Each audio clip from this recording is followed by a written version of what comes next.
नमस्कार। दूरदर्शन और स्वास्थ्य मंत्रालय के इस विशेष कार्यक्रम में आप सभी का हार्दिक स्वागत है। मैं हूं संजीव उपाध्याय। अज़्म शाकरी के शेर के साथ बात को शुरू करते हैं और उनका शेर कुछ इस तरह है कि ये जो दीवार अंधेरों ने उठा रखी है, मेरा मकसद इसी दीवार में दर करना है। अंधेरे की दीवार से रास्ता बनाना है। ऐसा जज्बा जब किसी के पास हो तो वो असंभव को संभव कर दिखाता है। अगर हम बात करें भारत की कोविड के खिलाफ लड़ाई की, तो आप अंदाजा लगाइए कि 3 साल पहले जब यह महामारी आई तो उस वक्त हमारी तैयारी किस प्रकार की थी। हमारी तो छोड़िए, दुनिया की भी तैयारी किस प्रकार की थी। उसके बाद जैसे जैसे हालात बदलते गए, बड़े बड़े देश जिनके पास सबसे बेहतर स्वास्थ्य सुविधाएं हैं, वो तक चरमरा गईं। इस महामारी ने हमें यह सोचने पर मजबूर भी किया कि हम अपनी तैयारी किस तरह रखें, ताकि अगर कोई बीमारी या महामारी इस प्रकार से आती है तो हम करें क्या। बीमारी से भी लड़ना है, महामारी से लड़िए और लड़ते लड़ते ये तैयारी करिए कि आने वाले वक्त में हम अपने स्वास्थ्य के ढांचे को इस प्रकार तैयार करें कि फिर अगर किसी को आवश्यकता हो तो सिर्फ उसे यह न लगे कि उससे वादा किया गया है कि उसको यह सुविधा मिलेगी, बल्कि वो जाएगा, उसे जो तकलीफ होगी उसका इलाज किया जाएगा। यह भरोसा बहुत जरूरी होता है हर इंसान के लिए जब वो जिस सिस्टम में रहता है और जो सिस्टम उससे जब यह वादा करता है। बहुत कुछ बदल गया है हमारे स्वास्थ्य ढांचे को लेकर। खास तौर पर इस महामारी ने हमें इस तौर पर तो बहुत सिखा दिया है, लेकिन दरअसल हुआ क्या है। टेक्नोलॉजी, साइंस और हमारे जो वैज्ञानिक और जो पूरा चिकित्सा जगत है, उसकी सोच में और उसकी कार्यप्रणाली में और भविष्य को लेकर योजनाओं में क्या बदलाव आया है, बहुत विस्तार से समझने के लिए हमारे साथ स्टूडियो में हैं। बहुत स्वागत डॉक्टर N.K. अरोड़ा, आप चेयर एंटेगी और को चेयर इंसाकॉग। हमारे साथ मेजर जनरल डॉक्टर अतुल कोतवाल, आप executive director NHSRC, national health systems resource centre, ministry of health and family welfare. बहुत स्वागत डॉक्टर कोतवाल आपका। और हमारे साथ डॉक्टर निवेदिता गुप्ता, आप साइंटिस्ट हैं और हेड हैं epidemiology and communicable diseases division ICMR से। तो चर्चा की शुरुआत करते हैं। और डॉक्टर अरोड़ा, सबसे पहले हम ये आपसे समझने की कोशिश करें कि जब हम ये बात कहते हैं, खास तौर ये संदर्भ को और मैं तय कर दूं, पिछले दिनों जब चीन में मामले बढ़े तब आप सबकी तरफ से और यह आश्वासन दिया गया कि हम हर तरह से किसी भी स्थिति से निपटने के लिए तैयार हैं। इसको हम किस प्रकार समझें? तो ये बहुत अच्छा उदाहरण आपने पकड़ा सीधे आखिर में जाकर के कि दिसंबर के पहले दूसरे हफ्ते में जब ये समाचार फैला तो पिछले 3 साल का जो अनुभव था और वास्तव में जो महामारी एक त्रासदी थी, उसको किस तरीके से भारत ने एक अवसर में परिवर्तित किया जी। और ये एक जब चीन की समस्या हुई तो उसको मौके की तरह करा गया कि अगर आज दोबारा कोई समस्या होती है तो हम किस तरीके से तैयारी देखेंगे। तो 4 हिस्सों में पूरे कार्यक्रम का एक पुनरांकलन किया गया। एक कि हमारे पास जो हॉस्पिटल्स हैं वो उनमें अगर कोविड के मरीज आते हैं तो उनके लिए बेड्स होने चाहिए, उनके लिए ऑक्सीजन होनी चाहिए जी, उनके लिए दवाएं भरपूर जो ज़रूरत हो, और इस सारे के पीछे जो काम कर्मी हैं, चिकित्सा कर्मी, वो भी पूरी तरीके से मुस्तैदी से और ट्रेंड होने चाहिए। तो पहला हिस्सा तो ये था। दूसरा हिस्सा ये था कि जो हमारा टीकाकरण का कार्यक्रम है उसमें इस तरीके से हम दोबारा तैयारी करने के लिए थे कि जब अगर आपको याद होगा 2021 में सितंबर अक्टूबर में एक दिन में 1 से 1.25 लाख टीकाकरण केंद्र थे, तो वो उसको पूरा एक अटेंशन वाले मोड में लेके आया गया। तीसरा कि जो हॉस्पिटल्स में और जो मरीज आ रहे हैं, चाहे वो कम्युनिटी में हॉस्पिटल्स में हैं और साथ ही सारे एयरपोर्ट जो बाहर से आने वाले हैं, उनकी जांच किस तरीके से करी जाए कि कोई छूटे नहीं। जो मरीज है हमें पकड़ सकें, जो भी अगर किसी को इन्फेक्शन जी। है। और चौथा जो सबसे महत्वपूर्ण था कि अपनी सर्वेलेंस की जो हमारी स्थिति है उसको बिल्कुल चुस्त दुरुस्त कर दिया जाए। तो ये चारों चीजें एक साथ इनको देखा गया। और आपको आश्चर्य होगा कि जब ये रिव्यू प्रोसेस 2-3 हफ्ते चला तो देश में शीर्ष नेतृत्व के पास ये सूचना थी कि इस देश में कितने बेड हैं जो कोविड के लिए उपलब्ध रहेंगे, हमारे पास अगर कितना मरीज आए हम कितना लोड सह सकते हैं जी। तीसरा कि दवा कितनी है उपलब्ध, किस जगह पे कहां पर, यहां तक कि पैरासिटामोल की कितनी गोलियां उपलब्ध हैं इस देश में, उसकी जानकारी, डेक्सामेथासोन जो जरूरी दवाइयां थी। तो कुल मिलाकर के और ये देखा गया कि इस बीच में पिछले 3 साल में जो स्वास्थ्य प्रणाली में सुदृढ़ता लेके आया गया, जी, हेल्थ सिस्टम को स्ट्रेंथन किया गया, वो अपनी जगह काम कर रहे हैं कि नहीं। जैसे फॉर एग्जांपल ऑक्सीजन के लिए प्लांट लगाए गए थे, उनको दोबारा चला करके देखा गया कि वो चीज है। तो कुल मिलाकर के एक हफ्ते 10 दिन के अंदर ये सारा का सारा, और जैसे कि आपको याद होगा कि एक मॉक ड्रिल वाला काम किया गया, ये बड़ा साइंटिफिक ढंग से किया गया। और इसका मुख्य मकसद ये था कि हम पूरी तरह से तैयार हैं और जो हमने सीख ली पिछले 3 साल की, वो पूरा का पूरा उसका उपयोग करके हम आगे के लिए भी तैयारी अपनी जारी रखें। उसमें डॉक्टर अरोड़ा बिल्कुल आपने सही कहा। उसमें जो महत्वपूर्ण बात है जिसको मैं फिर रेखांकित करना चाह रहा हूं, हर स्थिति से निपटने के लिए तैयार, हर तरह की स्थिति, मतलब कुछ भी मैक्सिमम मिनिमम कुछ भी हो तो उसके लिए तैयारी। बिल्कुल, एक दिन में अगर 4 से 6 लाख मरीज भी आते अगर, तो उसके लिए देश तैयार। ओ डॉक्टर कोतवाल, आपके पास आना चाहेंगे और इस बात को इस तरह से आप समझना चाहेंगे क्योंकि कोविड के दौरान इससे और बड़ा जिसे कहना चाहिए स्वास्थ्य की दृष्टि से इतना बड़ा कोई घटनाक्रम हुआ नहीं पिछले इतने इतिहास की बात करें 100 वर्षों में कि जिसने स्वास्थ्य सेवा को इस तरह से प्रभावित किया हो। तो जब वहीं से बात का सिरा पकड़ते हैं, जब ये पेंडेमिक की शुरुआत हुई तो किस तरह से कदम उठाए गए, किस तरह से वो क्रिटिकल वो चीजें थी जिनकी तरफ सबसे पहले ध्यान दिया गया? देखिए, मैं स्वास्थ्य प्रणाली जो हमारी हेल्थ सिस्टम्स उनकी तरफ से पूरा बताना चाहूँगा कि जैसे शुरू में ही जो है भारत सरकार जैसे सबको विदित है, आइसोलेशन उसकी गाइडलाइंस वगैरह पूरी निकाली गई बिल्कुल समय पे। और रिस्पांस का टाइम देखिए कि मार्च में जब ये मतलब जब लॉकडाउन जो है हुआ, अप्रैल तक हमारी जो है टेली कंसल्टेशन की गाइडलाइंस निकल गई थी। ई संजीवनी उसके बाद उस टाइम बना, ये तो एक वो हो गया कंसल्टेशन वाला प्रोसेस। साथ ही साथ जो स्ट्रेंथनिंग ऑफ इंफ्रास्ट्रक्चर है वो शुरू हो गया एकदम, कहाँ कहाँ बेड्स देने हैं उनकी प्लानिंग शुरू हो गई। ऑक्सीजन का, वैक्सीन की तो स्टोरी सभी को पता है, वर्ल्ड में किसी ने सोचा नहीं था कि ऐसे तरह से। बट ये आप बता रहे हैं कब की? 2020 में 2020 में जब बेड्स को लेकर और वो सारी प्लानिंग सारा काम शुरू, सारी प्लानिंग शुरू हो गई थी। और डॉक्टर एन के अरोड़ा तो, लेकिन तब हम वेंटिलेटर बनाते नहीं थे ना, उस टाइम यहाँ पे नहीं बनना शुरू हुए थे, इंपोर्ट हुए थे। पर उस टाइम ही लोगों को इंसेंटिवाइज करना शुरू कर दिया था मेक इन इंडिया वाला कि आप यहाँ बनाइए। और इनोवेटर्स बहुत सारे आए, हर लेवल पे उनके वो टेस्टिंग वगैरह हुई और कई मेक इन इंडिया वाले उसके बाद शुरू हुए। उसमें टाइम लगता है और उसी टाइम ये विजुलाइज कर दिया गया कि हमें इसकी भी रिक्वायरमेंट होगी।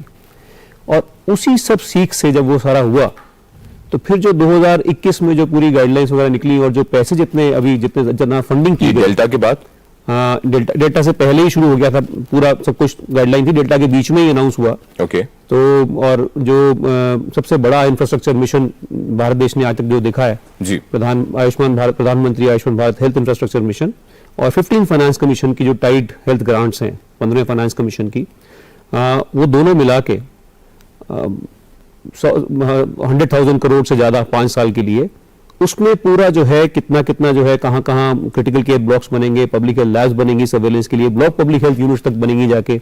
अभी तक से स्टेट पब्लिक हेल्थ लैब होती थी जी। और इससे पहले मैं जाना चाहूंगा, जो मुझे इससे पहले बताना चाहिए था, हाँ, इमरजेंसी कोविड रिस्पांस पैकेज 1 और 2।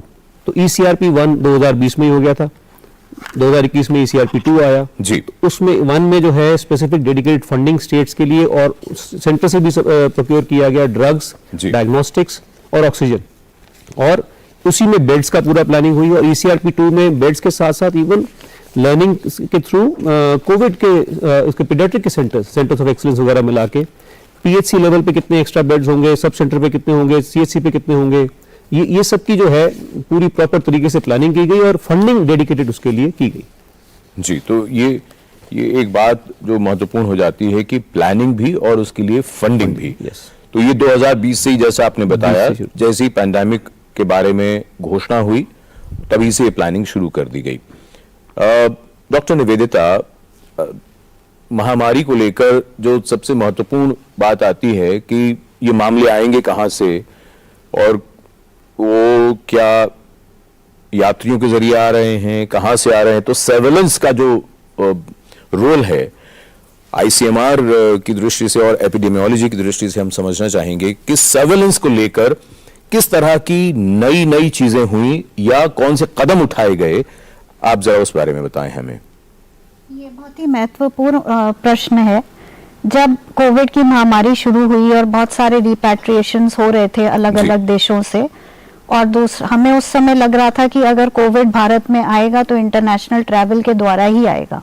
तो सबसे पहले हमने ये कदम उठाया कि हमने एनसीडीसी और जितनी भी स्टेट आईडीएसपी यूनिट्स हैं उनके साथ अपने लिंक्स एस्टैब्लिश किए, और हमारा एक virus research and diagnostic network है जो पूरे देश में 150 के करीब लैब्स हैं जिनके पास सारी कैपेसिटी है टेस्टिंग की। वो एंटीबॉडी भी टेस्ट करते हैं और वो एक्टिव वायरल इन्फेक्शन को भी टेस्ट करते हैं। तो ये कैपेसिटी हमने 2010 का जब H1N1 आउटब्रेक हुआ था उसके बाद हमने ये कंट्री में अपस्केल करनी शुरू कर दी थी कैपेसिटी।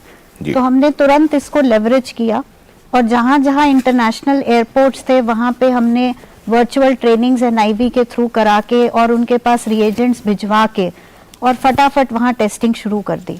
तो जो भी इंटरनेशनल पैसेंजर्स सस्पेक्ट थे कोविड-19 इलनेस, जो हम लोग इन्फ्लुएंजा लाइक इलनेस और severe acute respiratory illness 2 categories में इनको क्लासिफाई कर रहे थे, जो कि WHO केस डेफिनेशन के हिसाब से था। तो इसको स्टेट आईडीएसपी पिक करता था और फिर हमारी लैब्स में सैंपल टेस्ट होता था। तो फिर हम सारे केस डिटेल्स और सारे जो उनके लेखा जोखा था, कहाँ रहते हैं, क्या करते हैं, वो हमने कोऑर्डिनेशन में फिर आईडीएसपी को इन्फॉर्म किया, उससे कांटेक्ट ट्रेसिंग हुई, आइसोलेशन हुआ और सारी गाइडलाइंस में हम सहभागी थे सारे स्टेट्स के साथ। दूसरा, कैरिंग फॉरवर्ड हमने ये सारा काम किया। उसके बाद हमारा सर्वेलेंस नेटवर्क अब आईडीएसपी और एनसीडीसी के साथ फर्दर स्ट्रेंथन हो रहा है। हम लोग अभी 90 साइट्स पे कंट्री में ये पता करते हैं कि इन्फ्लुएंजा और SARS-CoV-2, बिकॉज दोनों इलनेसेस सेम तरीके से प्रेजेंट करती हैं, तो इसलिए हम लोगों ने एक कंबाइंड सर्वेलेंस सेटअप करी है जिसमें हम लोग कम्युनिटी से भी और हॉस्पिटल से भी मरीजों को पिक करके उनको रेगुलरली टेस्ट करते हैं दोनों इन्फेक्शंस के लिए। तो उससे हमें पता चलता है कि देश में ट्रेंड्स क्या हैं इन इन्फेक्शंस के, और अब इसको हम फर्दर एक्सपैंड कर रहे हैं। जी, आपसे बाद में हम ये भी समझना चाहेंगे कि सर्वेलेंस में किस तरह से बदलाव किए गए, किस तरह से ये चीजें हुई, क्योंकि बहुत लोगों के मन में ये प्रश्न भी होगा। शुरू में ऐसी बात भी आई थी कि अगर हम इस चेन को ब्रेक कर देते हैं, मतलब अगर कोविड की चेन को ब्रेक कर दी जाए, इतने दिन की साइकिल है, 3 हफ्ते की साइकिल, अगर ब्रेक कर देंगे तो आगे नहीं फैलेगा। यहां पर कई लोगों के मन में यह प्रश्न भी उठ सकता है कि जब टेस्टिंग होती थी तो क्या सभी यात्रियों की तो टेस्टिंग नहीं होती होगी या सिर्फ उन्हीं की टेस्टिंग की गई जिनमें फ्लू लाइक सिम्टम्स होते थे? शुरू में हमने जो टेस्टिंग करी गाइडलाइंस उसमें क्या थी? जी, तो शुरू में जब इन्फेक्शन बहुत ही रैम्पेंट नहीं था इंडिया में और सारा इंटरनेशनल ट्रैवल के थ्रू आ रहा था, तो जितने भी रिपैट्रिएशंस हुए थे चाइना से पर्टिकुलरली, उनमें हर आदमी का टेस्ट हुआ था, चाहे वो सिम्टोमेटिक हो चाहे एसिम्टोमेटिक हो। तो जैसे ही वो क्वारंटाइन में गया, उससे पहले 0 डे पे उसका सैंपल टेस्ट होता था, और उसके बाद अगर बीच में सिम्टम्स डेवलप हो गए तो डेफिनेटली टेस्ट होता था, और अगर कोई पॉजिटिव आया तो उसको अलग से आइसोलेट किया जाता था, और 14 दिन पे जब उनको रिलीज किया गया उससे पहले उनको टेस्ट करके रिलीज किया गया, और टेस्ट की रिपोर्ट आने से पहले रिलीज नहीं किया गया। एंड फिर उनको 3 वीक्स तक आईडीएसपी ने जहां भी गए वो देश में वहां पे उनको ऑब्जर्व किया। बट डेफिनेटली जैसे जैसे इन्फेक्शन बढ़ा उसकी फिजिबिलिटी नहीं रही, तो फिर हम लोगों ने टेस्टिंग गाइडलाइंस भी, हमारी टेस्टिंग गाइडलाइंस 9 बार रिवाइज हुई हैं। तो जैसे जैसे इन्फेक्शन की एवोल्यूशन इंडिया में बढ़ा और चेंज हुआ, वैसे वैसे हमने टेस्टिंग गाइडलाइंस रिवाइज करी एंड फाइनली सितंबर 2020 में जो आईसीएमआर ने टेस्टिंग गाइडलाइन रिलीज करी थी, उसमें हमने फिर सिम्टोमेटिक इंडिविजुअल्स की टेस्टिंग ही एडवाइस करी। जी, तो आज हम इस कार्यक्रम में चर्चा इस बात पर कर रहे हैं कि कोविड के दौरान किस प्रकार से जो हमारा स्वास्थ्य का ढांचा है, स्वास्थ्य सेवाओं का ढांचा है, वो किस प्रकार से बदला है और बेहतरी के लिए बदला है, कितना मजबूत हो गया है, ताकि भविष्य में अगर किसी तरह की कोई स्वास्थ्य समस्या आती है तो हम उसका बहुत बेहतर तरीके से सामना कर पाएंगे। ये चर्चा विशेषज्ञों के साथ जारी रहेगी एक ब्रेक के बाद। रिफॉर्म, परफॉर्म, ट्रांसफॉर्म से ग्रेट परफॉर्मेंस की कहानी लिख रहे उत्तर प्रदेश में यशस्वी प्रधानमंत्री श्री नरेंद्र मोदी जी के विजन के अनुरूप माननीय मुख्यमंत्री योगी आदित्यनाथ जी के नेतृत्व में आयोजित हो रहे ग्लोबल इन्वेस्टर्स समिट 2023 में आपका स्वागत है। 20 देशों के 10,000 से अधिक विजनरी बिजनेस लीडर्स के इस अंतर्राष्ट्रीय निवेशक महाकुंभ में गवर्नमेंट टू बिजनेस मीटिंग्स और रिकॉर्ड एमओयू होंगे। आइए 10 से 12 फरवरी को लखनऊ में नए भारत के ग्रोथ इंजन की स्पीड का हिस्सा बने, उत्तर प्रदेश में निवेश करें। नए भारत का ग्रोथ इंजन।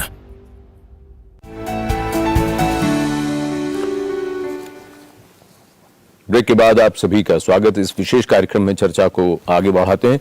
डॉक्टर, जो बात ब्रेक में जाने से पहले डॉक्टर निवेदिता ने कही गाइडलाइंस की, तो गाइडलाइंस को लेकर यहाँ पर हम ये आपसे समझना चाहेंगे, फिर चर्चा को और दूसरी दिशा में लेकर जाएंगे कि हमने कितने क्षेत्रों में नई नई चीजें की हैं, नई लैब्स बनाई हैं, रिसर्च किस तरह से हुई है, उसका हमें क्या लाभ अब हो रहा है या आने वाले दिनों में होगा।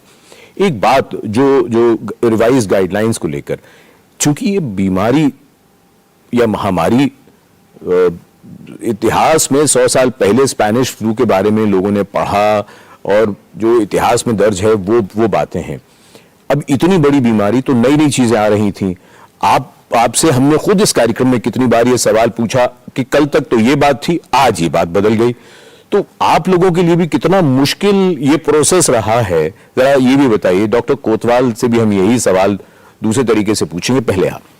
तो एक चीज हम सबको समझनी चाहिए कि ये कार्यक्रम जो पूरा महामारी का जो पूरी की पूरी प्रणाली जो थी और पूरा जो ढांचा था भारत वर्ष का, उसमें बहुत सारे विभाग उसमें इन्वॉल्व थे और जो डिसीशंस लिए गए, निर्णय लिए गए, वो विज्ञान के द्वारा जनित थे डिसीजन। और उसी वजह से मैं सोचता हूं कि आज हम जिस स्थिति में हैं, एक सुखद स्थिति में हैं, उसका कारण यह है कि जिसको कहते हैं एविडेंस ड्रिवन डिसीजन मेकिंग था।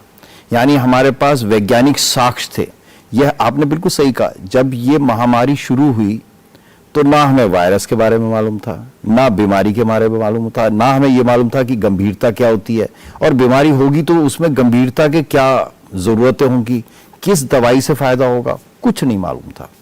और अभी लेकिन जैसे जैसे एक महामारी आगे समय बीतता गया, जैसे जैसे विज्ञान की जानकारी सामने आती गई, उसके साथ साथ जो है गाइडलाइंस को चेंज करना निहायत जरूरी था।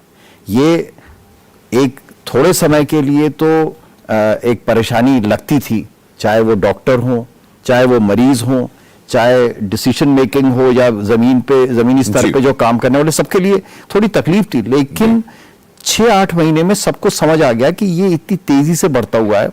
तो कई गाइडलाइंस मेरे को बताया गया कि 18 से 20 बार जो है ट्रीटमेंट की गाइडलाइंस चेंज की गई। इसी तरीके से गाइडलाइंस, जो सर्वेलेंस की गाइडलाइंस थी, वो समय समय पर करा गया। शुरू में लोगों को महसूस हुआ कि ये जो निर्णय की क्षमता है उसकी कमी है या क्या वजह है। लेकिन मैं यहां पर फिर से रेखांकित करना चाहूंगा कि जो सारे निर्णय थे उस दिन जो विज्ञान का साक्ष्य था उसके आधारित पर निर्णय किए गए और ये इस पूरे कार्यक्रम का एक महत्वपूर्ण पहलू है। और वो उसकी वजह से आज हम यहाँ पर हैं कि हमने एक तरफ तो अपनी जो स्वास्थ्य प्रणाली है उसको सुदृढ़ किया, हमने अपनी सेवाओं को सुदृढ़ किया, जी। जो साथ में जो कर्मी हैं उनका विश्वास बढ़ा और लोगों का, और इस सब के पीछे जो जन सहभागिता थी उसने बहुत सहयोग दिया कि भाई जो आप कर रहे हैं उस पर हमारा पूरा भरोसा है। वो ट्रस्ट बिल्डिंग जो थी वो इसी वजह से हुई क्योंकि सब विज्ञान जनित था। डॉक्टर साहब, आपने ये बड़ी महत्वपूर्ण बात कही, क्योंकि आप इस कार्यक्रम से शुरू से ही जुड़े हुए हैं और कई बार जब ये बात निकली, खासतौर पर जो आपने कहा कि गाइडलाइंस जब भी चेंज होती थी, लोग उसमें कुछ और पढ़ने की या कुछ और कहने की कोशिश करते थे कि इसका अर्थ कहीं ये तो नहीं। टीकाकरण को लेकर भी जब गैप बढ़ा वैक्सीन डोजेज में, तब भी कुछ और बातें कही गई।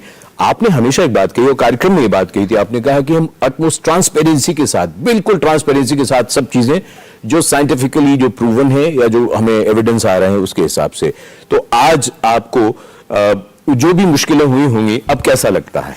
नहीं, एक बहुत बड़ा सुकून है। और मैं यहाँ ये भी कहना चाहूँगा कि जब विज्ञान के द्वारा जो भी उस समय की जानकारी थी उसके आधार पे निर्णय लिए गए, वो आसान नहीं था उस समय। और जिस तरह की आपने कहा, हर तरह की बातचीत होती थी, लेकिन यहाँ मैं कहूँगा कि हमारा जो नेतृत्व है, हमारे स्वास्थ्य मंत्रालय का नेतृत्व और शीर्ष नेतृत्व देश का, जी, उनकी तरफ से हमेशा ये एक संदेश था कि हम जो भी करें वो साक्ष्यों के आधार पे, वैज्ञानिक साक्ष्यों के आधार पे। इसका मतलब कोई हमारे पे प्रेशर नहीं था, तो डिसीजन लेने में बहुत आसानी थी। और आज जब हम पीछे मुड़ के देखते हैं तो ये एक बहुत सुखद अनुभव लगता है। डॉक्टर कोतवाल, यही बात, क्योंकि गाइडलाइन चेंज करनी है, उसमें कोऑर्डिनेशन है बहुत सी जगहों का, और फिर देश इतना बड़ा है, केंद्र सरकार, फिर राज्यों के मंत्रालय, स्वास्थ्य मंत्रालय, उनके स्वास्थ्य विभाग, और बिल्कुल जमीनी स्तर तक जाना है।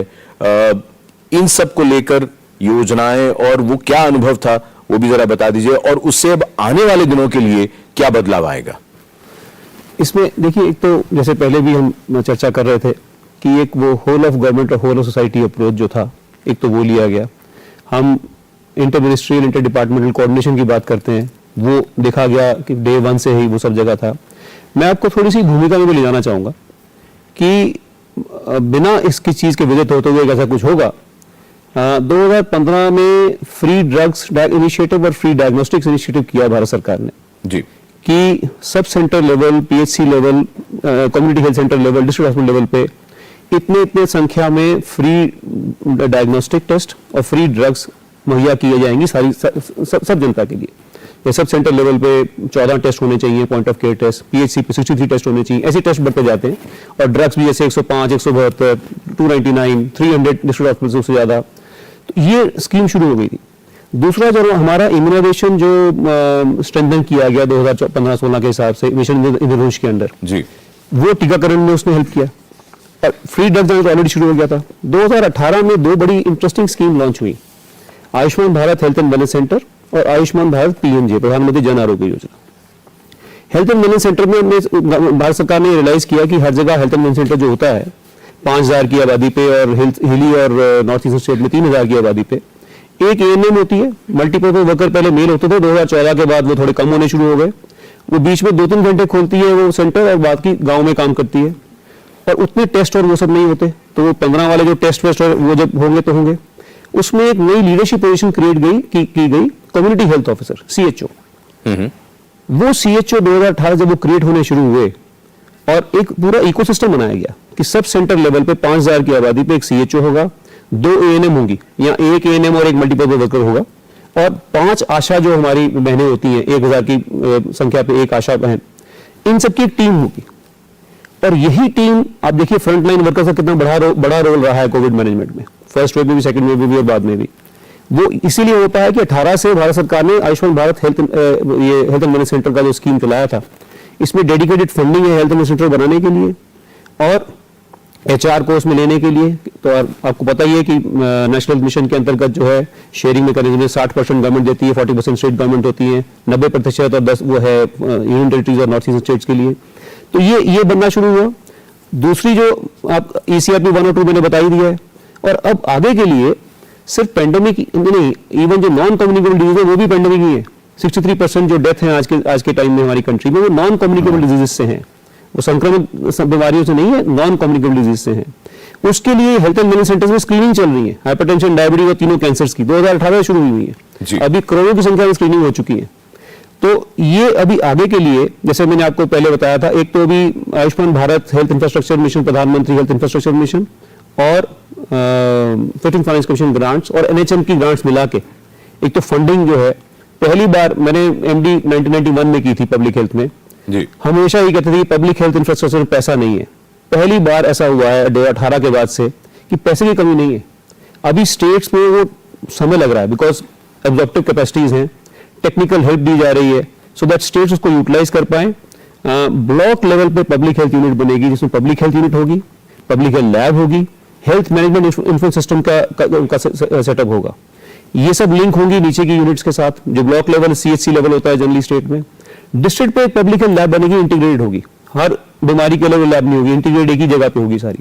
इनके लिए डेडिकेटेड फंडिंग है, गाइडलाइंस है। सबसे, माफ कीजिए रोक रहा हूं, सबसे नीचे के लेवल पे कहां? ब्लॉक लेवल पे? ब्लॉक लेवल पे अच्छा। एक state of the art lab होगी, उसमें अच्छा। ऑटो एनालाइजर्स या सेमी ऑटो एनालाइजर्स होंगे, हेमेटोलॉजी के एनालाइजर्स होंगे, लैब टेक्नीशियंस उसमें होंगे। दर्शकों के लिए जरा सरल भाषा में समझा दीजिए हाँ जी, हाँ कि किस तरह के टेस्ट वहां हो जाएंगे। देखिए ऐसा है, टेस्ट जो एक चीज बोलते हैं आउट ऑफ पॉकेट एक्सपेंडिचर, हाँ। बहुत से लोगों को अपने जेब से पैसा खर्चना पड़ता है, ज्यादातर लोगों को। हाँ, तो उसमें जो टोटल हेल्थ बजट है हमारी कंट्री का 2014-15 में 65% जो खर्चा था वो लोगों की जेब से होता था। 18-19 के नेशनल हेल्थ अकाउंट में हमने देखा है कि वो 48% हो गया। ये एक ड्रॉप है, 30% ज्यादा का ड्रॉप है इमीडिएटली। और उसके बाद के नेशनल अकाउंट्स अभी ऑफिशियल नहीं है, बना रहे हैं, वो भी दर्शा रहा है कि और कम होता जा रहा है। क्योंकि एक तो डायग्नोस्टिक्स की वजह से होता है खर्चा, जो टेस्ट कराने पड़ते हैं लोगों को, जी। दवाइयों की वजह से होता है, और एम्बुलेंस ट्रांसपोर्ट की वजह से होता है।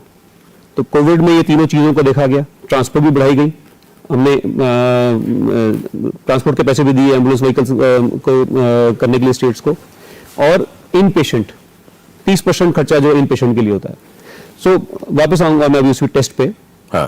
कि जैसे नॉर्मल ब्लॉक लेवल से डिस्ट्रिक्ट लेवल पे मैं पहले और नीचे जाना चाहूंगा। अच्छा। Sub centre health and wellness centre पे 14 टेस्ट मैंने बोले, ये पॉइंट ऑफ केयर टेस्ट होंगे, इसमें लैब टेक्नीशियन की जरूरत नहीं है। ये सीएचओ और एएनएम टेस्ट कर सकती है, और इवन आशा कुछ टेस्ट कर सकती है। हीमोग्लोबिन टेस्ट हो गया, यूरिन टेस्ट हो गया, प्रेगनेंसी किट हो गया, मलेरिया का हो गया। कहीं होने शुरू हो गए हैं या होंगे? यस, इसमें फंडिंग दी गई है। हमने स्टेट्स में पिछले साल जाके विजिट्स की, सबके साथ मीटिंग्स की। आजकल भी स्टेट्स के रिव्यू चल रहे हैं नेशनल लेवल पे, हम लोग जाके वहां भी काम करते हैं। 50 to 60% टेस्ट अवेलेबल हैं ज्यादातर जगह पे। अच्छा। क्योंकि टाइम लगता है टेस्ट को हर जगह जाने में। तो और पीएचसी लेवल पे 63 टेस्ट हैं। इसमें जाहिर सी बात है कुछ राज्य बहुत अच्छा कर रहे होंगे, कुछ राज्य कर रहे उतना हैं, अच्छा नहीं कर रहे होंगे। बट ओवरऑल भी ऐसा कोई राज्य नहीं है जिसमें 40% से कम हो। अच्छा। हाँ जी, 40% तो हर राज्य में कम से कम है ही है। तो डॉक्टर कोतवाल, ये फिर बात बहुत लंबी हो जाएगी, हम संक्षेप में यहाँ पे ये समझ लें कि तस्वीर जो आप सामने रख रहे हैं वो समझ में आ रही है। ये कब तक ये चीजें आपको लगता है कि ये इस तरह से डिलीवर हो रही होंगी जो आपने तस्वीर रखी है सामने? एक सेंटेंस उससे पहले ये बताना चाहूंगा कि सब सेंटर पीएचसी के टेस्ट बताए, ऐसी CHC level community health centre जो ब्लॉक लेवल पे होता है, वहां पब्लिक हेल्थ लैब बनेगी, जिसमें सर्वेलेंस कैपेसिटीज होंगी और टेस्टिंग भी होगी। ऑलमोस्ट काफी टेस्ट होंगे। तो सब मुफ्त होगा? सब मुफ्त होंगे, यस, फ्री ऑफ कॉस्ट है सरकार की ओर से। सरकार की ओर से। और डिस्ट्रिक्ट पब्लिक हेल्थ जो बनेगी उसमें सारे state of the art equipment भी होगा, सारे टेस्ट भी होंगे। और कई स्टेट में डिस्ट्रिक्ट पब्लिक हेल्थ लैब बन चुकी है, इनफैक्ट एक स्टेट में दूसरी वाली इनॉग्रेट हो रही है। इनकी फंडिंग 2025-26 तक टारगेट बेस दी गई है कि 736 डिस्ट्रिक्ट में पब्लिक हेल्थ लैब बनेगी, 4,000 से ज्यादा ब्लॉक्स में ब्लॉक पब्लिक हेल्थ लैब बनेगी, और इनके साथ ही साथ 602 डिस्ट्रिक्ट में क्रिटिकल केयर ब्लॉक बनेंगे। जो बेड्स की बात हुई थी कि ये क्रिटिकल केयर ब्लॉक जो है सिर्फ कम्युनिकेबल संक्रमित बीमारियों के लिए नहीं, नॉन कम्युनिकेबल में काम आएंगे। क्रिटिकल केयर ब्लॉक्स में जैसे अभी 50 बेड का अगर क्रिटिकल केयर ब्लॉक बन रहा है डिस्ट्रिक्ट हॉस्पिटल में ही, तो उसके लिए 25 करोड़ पैसा दिया जा रहा है और रिकरिंग भी है। 45 करोड़ दिया जा रहा है 100 बेड के लिए। उसमें इंफ्रास्ट्रक्चर भी है, उसमें इक्विपमेंट भी है, एक एक चीज का पूरा हिसाब है। और स्टेट्स को बोला गया आप और बढ़ाना चाहते हैं अपना फंड लगाएं। तो ये जो है काम हमें सिर्फ कम्युनिकेबल नहीं, नॉन कम्युनिकेबल में काम आएगा, लिंकेजेस भी होंगी और सर्वेलेंस भी साथ में इसमें लिंक होगी। क्योंकि ये सिस्टम बन जाएगा तो ये तो कोई भी बीमारी हो और किसी को भी जरूरत हो तो उसके लिए सिस्टम अब उपलब्ध होगा। आपको वो सवाल अभी पूरा नहीं मैंने आंसर किया। 25-26 तक की फंडिंग है और डेडिकेटेड टारगेट्स हैं हर स्टेट के। क्योंकि ये 21-22 में शुरू हुआ, हाँ। तो इनिशियली जमीन को पहले एयर मार्क करना, या ब्राउन फील्ड में कोई जगह देखना एग्जिस्टिंग डिस्ट्रिक्ट हॉस्पिटल में लैब के लिए, Okay. उसमें फिर इंफ्रास्ट्रक्चर प्रोक्योर करना, ह्यूमन रिसोर्सेज को एम्प्लॉय करना। जी। इसमें चैलेंजेस हैं, हम स्टेट्स के साथ काम कर रहे हैं कि 25-26 तक ये सारे पूरे हो जाएं, ये Okay. है ग्रेजुएट। तो इसमें धीरे धीरे बढ़ावा आता जाएगा। 25-26 2025-2026 बहुत बहुत दूर नहीं, ज्यादा दूर 2-3 नहीं। साल का वक्त है बस। हाँ। डॉक्टर निवेदिता, आपके पास आना चाहेंगे, और कोविड के दौरान और कोविड के अलावा भी, क्योंकि हर साल देखिए जब एक तरह की खबर आती है तो उससे जुड़ी हुई बहुत सी खबरें आनी शुरू हो जाती हैं। जब कोविड आया ही था, हर रोज एक खबर आती थी कि एक और नया वायरस आ रहा है, एक और नया वायरस है। वैसे ही कभी H1N1 होता है, कभी निपा होता है, कभी कुछ और होता है। अगर हम टेस्टिंग की बात करें, लैब्स की बात करें, तो ICMR और NIV, national institute of virology जो है, ये किस प्रकार से अब नई लैब्स को लेकर क्या क्या नई नई चीजें की गई हैं, और हम कहाँ हैं इस वक्त? जैसा मैंने आपके पिछले प्रश्न के उत्तर में बताया था कि हमारे पास कंट्री में ऑलरेडी एक नेटवर्क है जो एक सरकार के द्वारा एस्टेब्लिश किया गया है, जिसको हम virus research and diagnostic laboratory आपने नेटवर्क जिक्र किया, कहते जी। हैं। तो ये नेटवर्क आज सारे राज्यों और सारी यूनियन टेरिटरीज में आज ये लैब्स एग्जिस्ट करती हैं, और इन लैब्स के पास as I said antibody, RT-PCR and sequencing facilities भी हैं। अब तो हर कोविड-19 राज्य में एक लैब है या एक राज्य में कई कई बड़े लैब? बड़े राज्यों में एवरेज देखें तो 5 से 6 लैब्स हैं राज्यों में, और बड़े राज्यों में और भी ज्यादा हैं। अच्छा, और कोविड का ये पहले थी या नई बनी है? ये पहले थी, पहले 106 थी, अब 150 हो गई हैं जब पैंडेमिक शुरू हुआ था। ओके। और ये लैब्स ने एक प्लेटफॉर्म का काम किया जिसपे हमने आज 3400 लैब्स हैं भारत में जो मॉलिक्यूलर टेस्टिंग कर सकती हैं। आपको यकीन नहीं होगा कि 106 लैब्स ये सरकारी सेटअप में थी जिनको हम VRDLs कहते हैं, और ये NIV पुणे से लिंक्ड थी 2020 जनवरी में, और इसको हम कोऑर्डिनेट करते थे कि इसमें कैपेसिटी बढ़े और इंडिया के पास, हर राज्य के पास टेस्टिंग कैपेसिटी हो।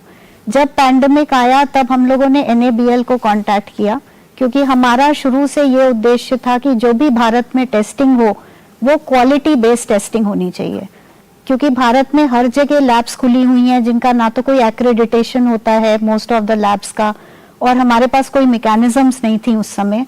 तो हमको ये बहुत ही डर था कि ऐसा ना हो कि गलत टेस्टिंग हो जाए और फालतू में पब्लिक फियर और पैनिक स्प्रेड हो। इसलिए हमने प्राइवेट लैब्स के लिए हमेशा एक राइडर रखा था कि NABL एक्रेडिटेड लैब्स होनी चाहिए। लेकिन जब हमारी जब 106 लैब्स कम पड़ गई, जब पैंडेमिक का प्रोपोर्शन बढ़ने लग गया, तो हम NABL के पास गए कि आपके पास कितनी मॉलिक्यूलर टेस्टिंग लैब्स हैं जो RT-PCR कर सकती हैं। तो उस समय मार्च 2020 की बात बता रही हूँ, उनके पास खाली 80 लैब्स थी जो हेपेटाइटिस C, HIV या इन्फ्लुएंजा के लिए मॉलिक्यूलर टेस्टिंग कर सकती थी। अब 106 और 80 लैब से तो भारत जैसे देश में बिल्कुल काम नहीं होता। उस समय ना हमारे पास टेस्टिंग किट्स थी, हम सब कुछ जर्मनी, USA इन सब कंट्रीज से लाते थे, भारत में कुछ नहीं बनाते थे। हमारे पास RT-PCR मशीन्स भी भारत में नहीं बनती थी।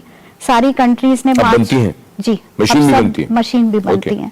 तो हमें सारी कंट्रीज ने मार्च में सब कुछ देने से मना कर दिया, बिकॉज सब लोग अपना स्टॉक पाइल क्रिएट कर रहे थे। तो जर्मनी, हमारा बहुत सारा ये मटेरियल चाइना से भी आता था, तो हमें किसी कंट्री से कुछ नहीं मिल रहा था।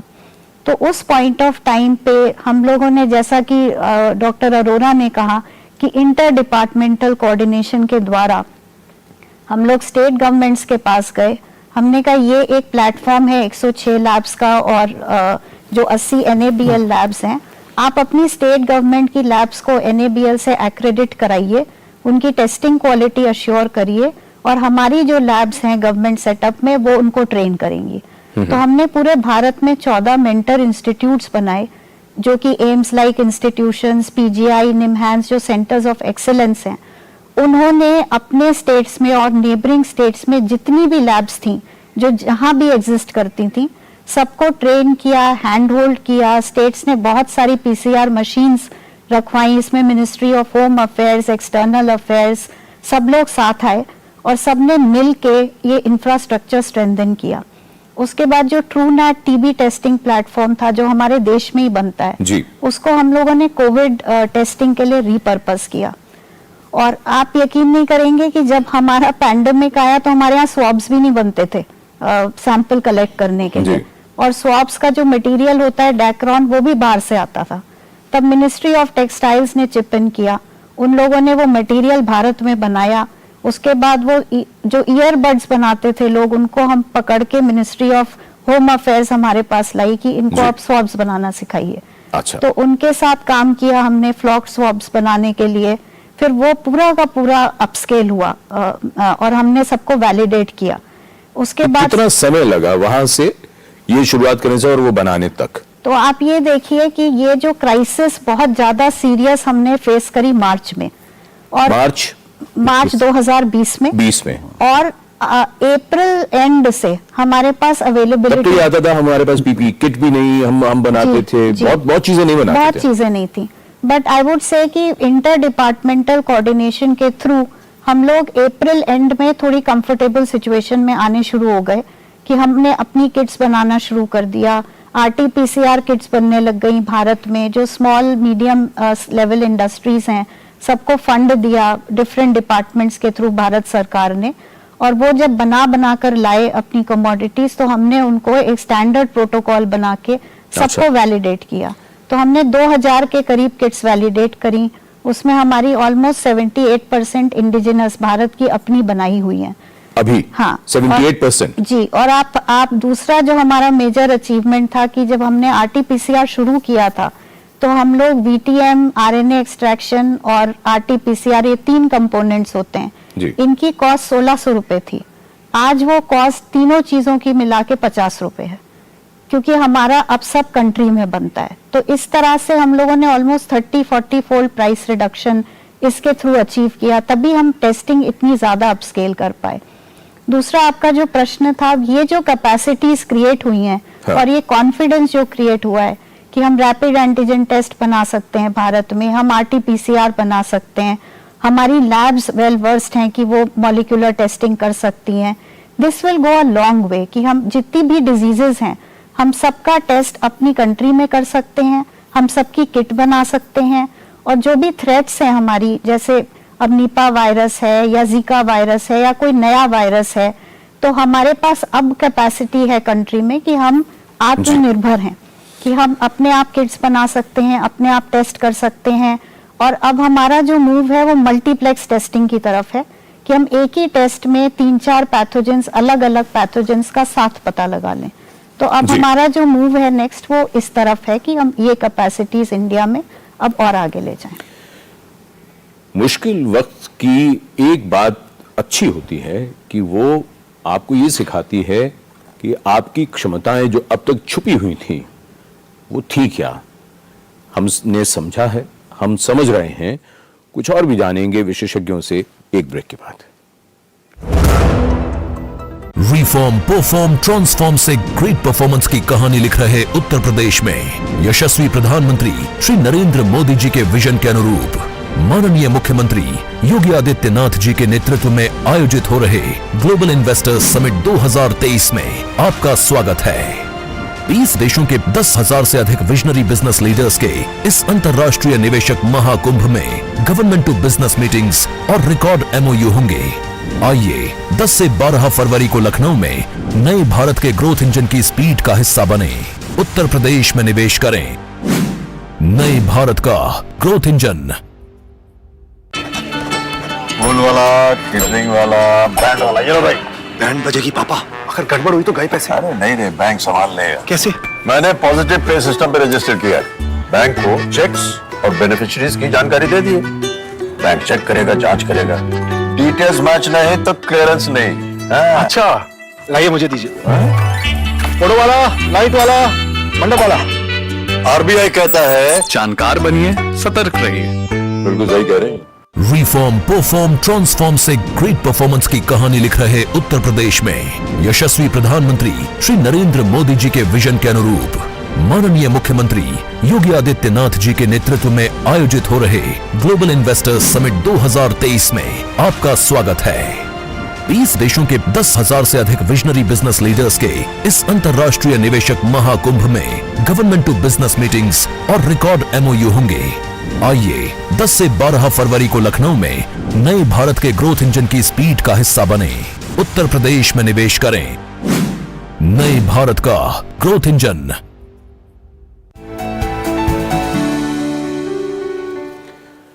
मुश्किल वक्त ने हमें जो सिखाया है और अब हम भविष्य के लिए कितने तैयार हैं, स्वास्थ्य के ढांचे को लेकर इस पर हो रही है चर्चा। डॉक्टर अरोड़ा, जो बदलाव अलग अलग क्षेत्रों में हुए हैं उन पर कुछ चर्चा तो हुई।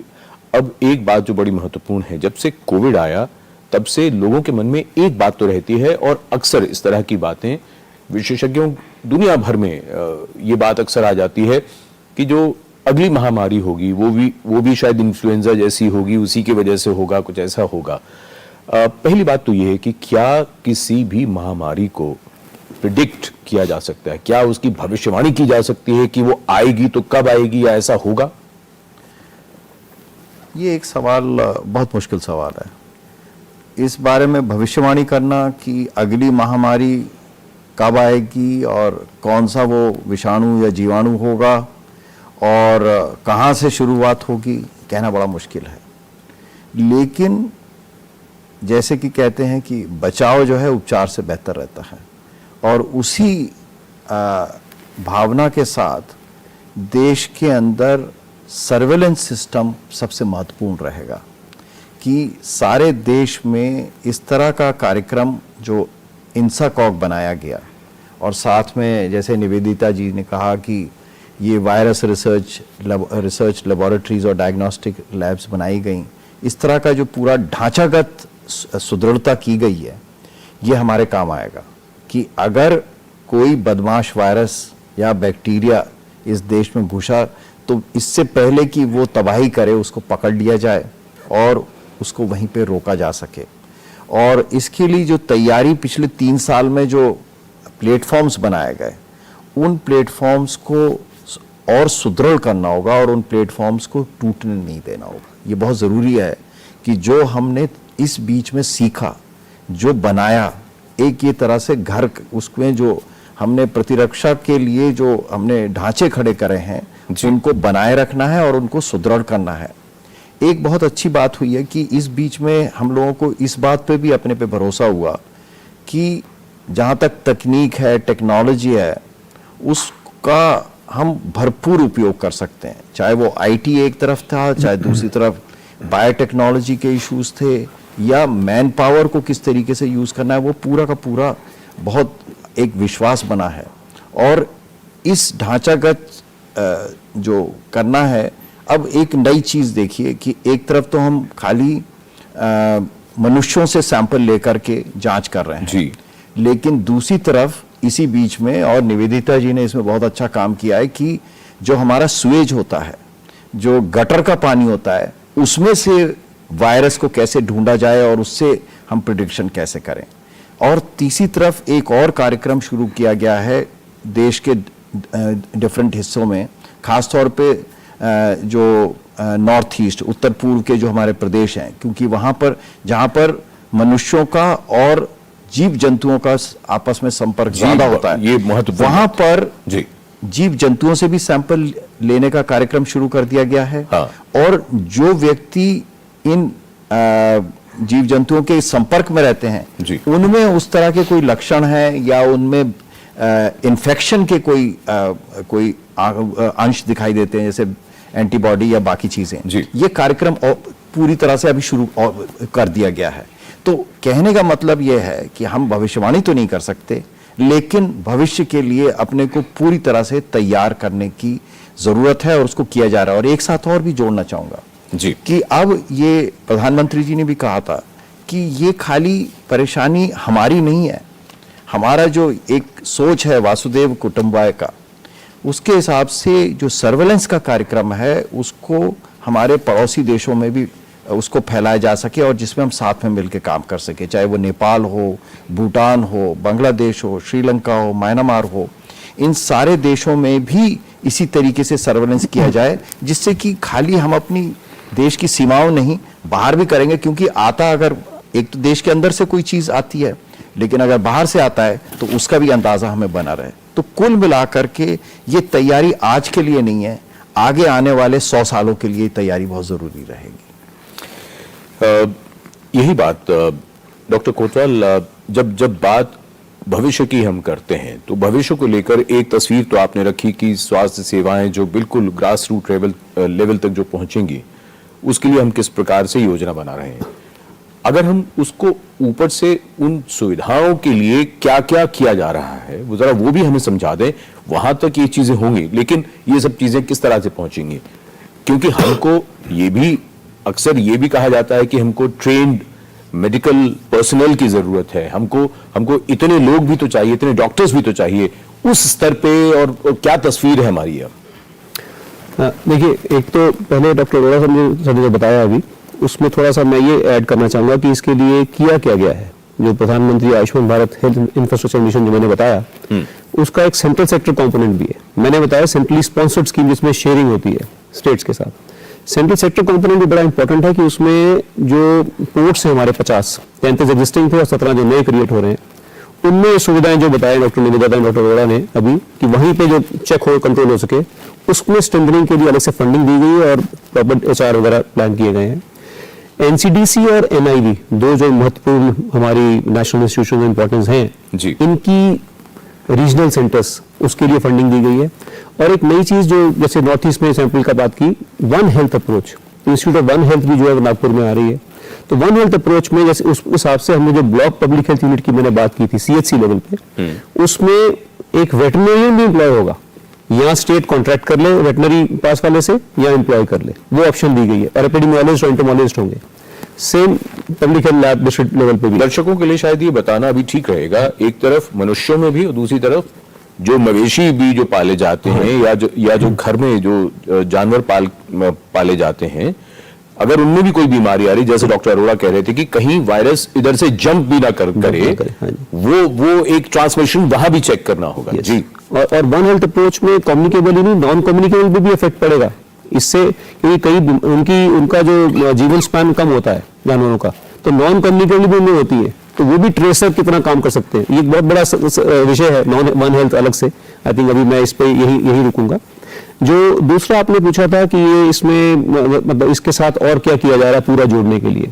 जी बिल्कुल। तो एक तो जो वर्ल्ड हेल्थ ऑर्गेनाइजेशन ने बहुत साल पहले एक लिखा था कि बिल्डिंग ब्लॉक्स होते हैं हेल्थ सिस्टम के, तो उसमें ह्यूमन सोर्स फॉर हेल्थ आपने जैसे एक मेंशन किया, मैं उस पर आता हूँ। अभी इंफ्रास्ट्रक्चर की मैंने बात कर ली है, फाइनेंसिंग की बात कर ली है, इंफॉर्मेशन टेक्नोलॉजी की सर ने बात की, तो आयुष्मान भारत डिजिटल मिशन जो 2021 में लॉन्च हुआ, ये सारे जितने पोर्टल्स हैं वो सबसे इंटीग्रेट हो रहे हैं और आभा आईडी क्रिएट हो रही है सबके लिए।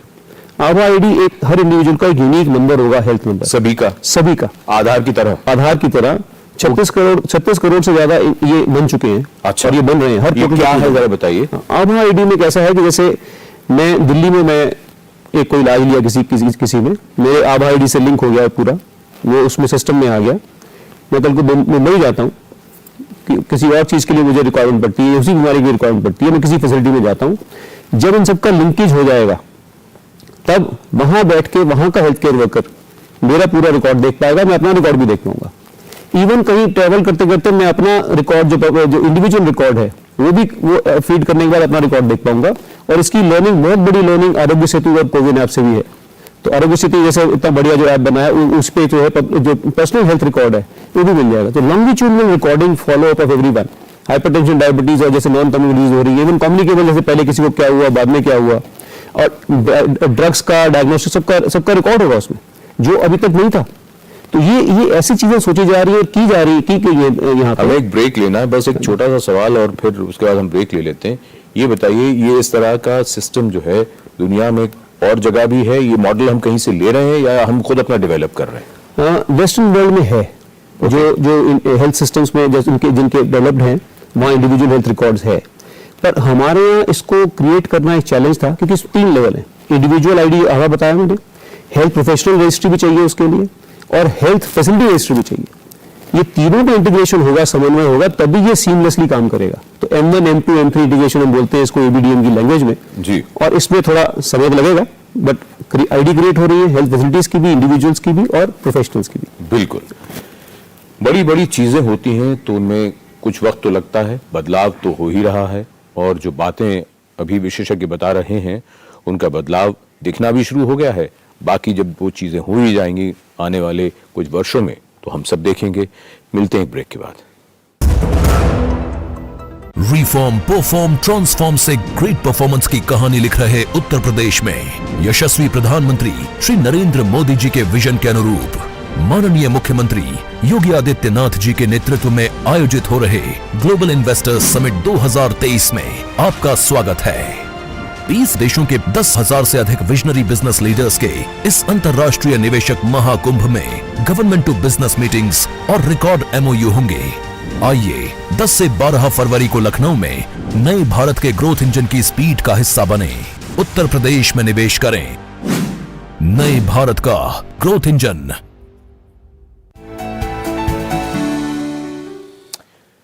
ब्रेक के बाद आप सभी का स्वागत। और कार्यक्रम के इस हिस्से में अब हम जरा ये भी समझ लें कि तस्वीर और कितनी बदल चुकी है। डॉक्टर निवेदिता, एक बात और जो महत्वपूर्ण हम सामने रखना चाहेंगे और बल्कि आपके जरिए हम ये समझना चाहेंगे, जब हम टेस्टिंग की और ये तमाम जब बातें होती हैं तो जैसा आपने बताया कि अब टेस्टिंग बहुत आसान भी है और हम बहुत सी चीज़ें खुद भारत में बनाने लगे हैं। अब क्या आने वाले किसी भी मतलब हम वायरस को लेकर या किसी भी महामारी का खतरा कभी भी कोई आने की आशंका भी हो अगर तो क्या हम टेस्टिंग को लेकर कुछ नए मापदंड अभी हमारे दिमाग में हैं, हम उसे रख के चल रहे हैं, या अभी जो हमने सीखा है इस पैंडेमिक से वो क्या सीखा?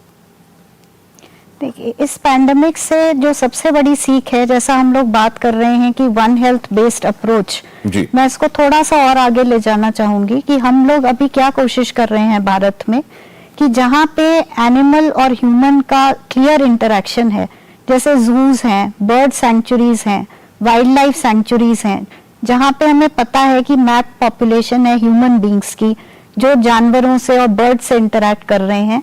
और आपको ये बताना चाहूंगी कि माइग्रेंट बर्ड्स जो होती हैं वो सबसे बड़ा खतरा होती हैं वायरसेस कैरी करने के लिए।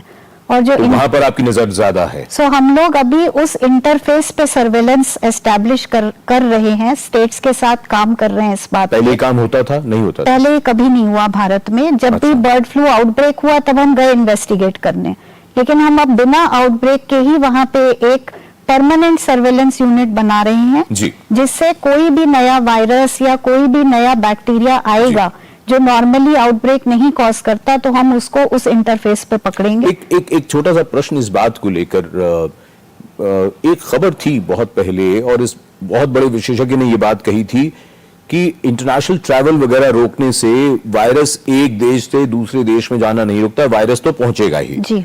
तो क्या दरअसल हम सचमुच ये मान सकते हैं कि दुनिया के किसी भी कोने में अगर कोई इस तरह का कभी भी आउटब्रेक होता है, 100 साल में, 200 साल में, जब भी हो, तो क्या उसे इस तरह से कभी रोका जा सकेगा कि उसे बिल्कुल पिन पॉइंट करके वहीं का वहीं खत्म किया जा सके?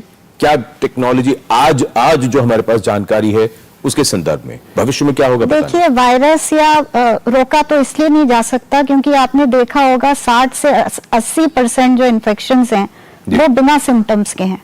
तो अगर किसी इंडिविजुअल को सिम्टम्स ही नहीं है तो और वो ट्रैवल कर रहा है लेकिन वायरस कैरी कर रहा है, स्प्रेड कर रहा है, तो उसको आप कैसे रोकेंगे? बट जो कॉम्पिटेंस आती है वायरस में, वो बार बार जब एनिमल से ह्यूमन में जंप करता है, उस स्टेज पे अगर आप उसको पकड़ लें और समझ लें कि ये एक फ्यूचर थ्रेट है और उसके लिए रेडीनेस क्रिएट करें, तो हम लोग बेटर पोजीशन में होंगे आगे के पैंडेमिक्स को डील करने। समय जो है बहुत ही कम बचा है।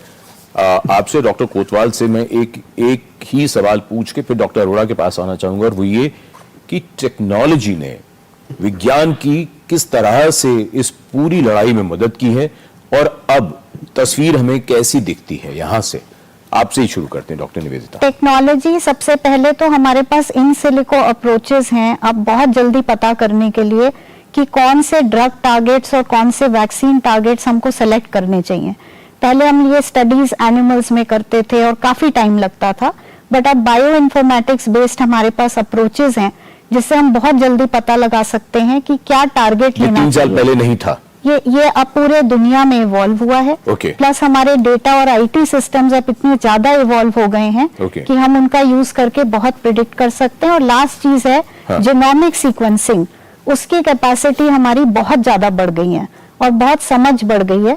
तो उसके थ्रू हम लोग कोई भी पैथोजन है वो कितना खतरनाक है, क्या है एग्जैक्टली, हम ये तो समझ लेंगे, बिल्कुल ठीक बात है, लेकिन क्या उसे रोक पाएंगे डॉक्टर कोतवाल टेक्नोलॉजी को? हाँ, इसी पे मैं आगे जाना चाहूंगा। हाँ। इन्होंने टेस्टिंग का बता दिया डॉक्टर निवेदिता ने कि लैब मैनेजमेंट इंफॉर्मेशन सिस्टम्स कि ये सब हो रहा है पर ग्राउंड लेवल पे लोगों को पता नहीं चल रहा। तो LMIS के थ्रू ये जो BPHU और डिस्ट्रिक्ट पब्लिक हेल्थ लैब मैंने बताई, ये सब LMIS से लिंक्ड होंगी NCDC NIV के साथ।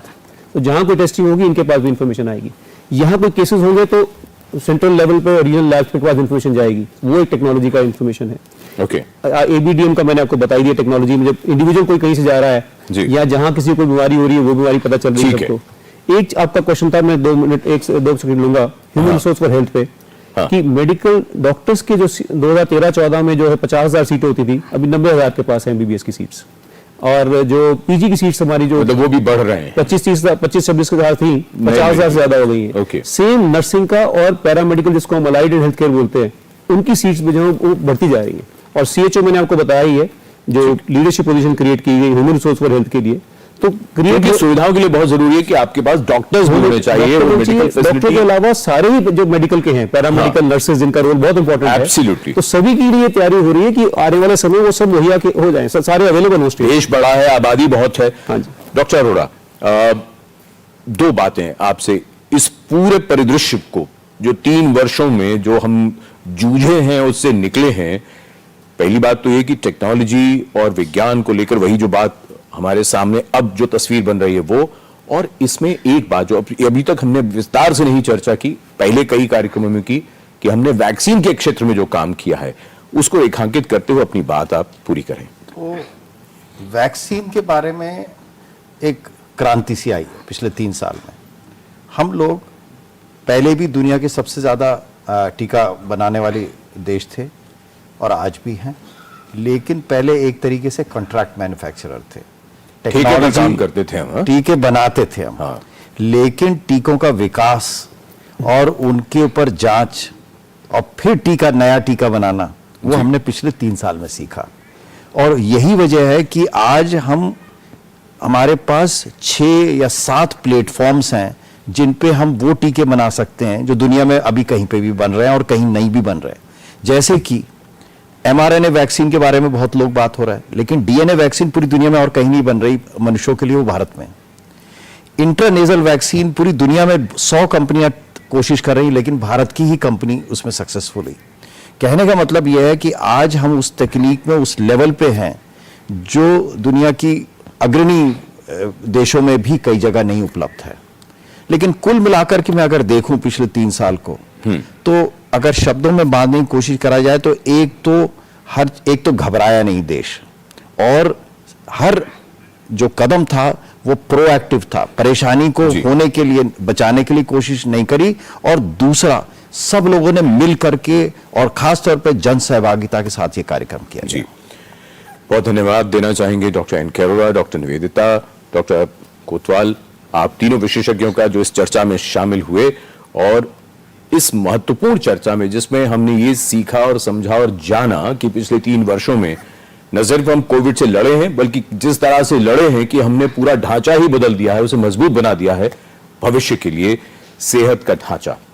और चलते चलते हसन आबिद के शेर के साथ हम बात को खत्म करना चाहेंगे। ये बात शायद कोविड-19 कोरोना वायरस भी सुने तो उसे भी शायद अच्छा लगे कि वक्त अजीब चीज है, वक्त के साथ ढल गए, तुम भी बहुत बदल गए, हम भी बहुत बदल गए, हमने बहुत कुछ किया है, आगे भी करेंगे। धन्यवाद, नमस्कार।